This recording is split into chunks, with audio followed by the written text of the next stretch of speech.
సహోదరుడా, నువ్వు ఒక ఉన్నతమైన వ్యక్తిగా, ఒక గొప్పవాడిగా నువ్వు మార్చబడాలంటే నీ జీవితంలో నీ అలవాట్లను కొన్ని మార్చుకోవాలి, కొన్నింటిని ద్వేషించాలి.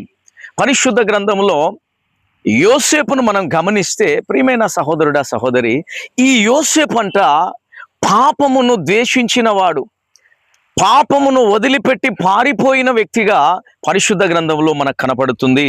ఆదికాండం 39వ అధ్యాయం 9వ వచనంలో, ఇంత ఘోరమైన దుష్కార్యము చేసి దేవునికి విరోధముగా పాపము కట్టుకొందునని తన యజమానుని భార్యతో అనెను.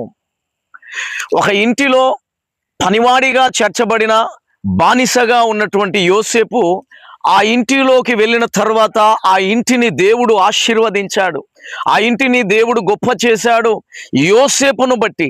అయితే యోసేపు ఆ ఇంటిలో ఉంటూ యథార్థతను ఎంత మాత్రం విడిచిపెట్టలేదు, పరిశుద్ధతను ఎంత మాత్రము కోల్పోలేదు.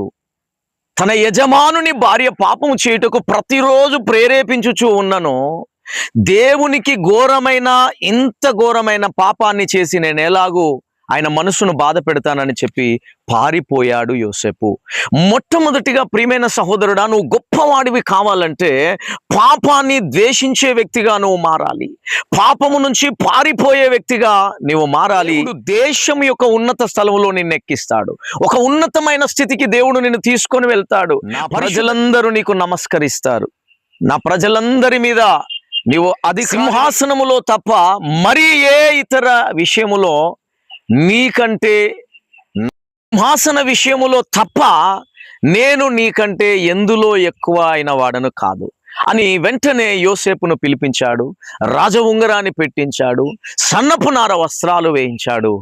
యోసేపును దేవుడు గణపరిచాడు. ప్రియమైన సహోదరుడా, నువ్వు పాపాన్ని ద్వేషించగలిగితే, పాపాన్ని విసర్జించగలిగితే నువ్వు ఒక గొప్ప వ్యక్తిగా మార్చబడబోతున్నావు, నువ్వు ఒక ఉన్నతమైన వ్యక్తిగా మార్చబడబోతున్నావు. యోసేపు దేశానికి ప్రధానిగా మార్చబడ్డాడు, యోసేపు ఒక ఉన్నతమైన స్థితికి వెళ్ళాడు.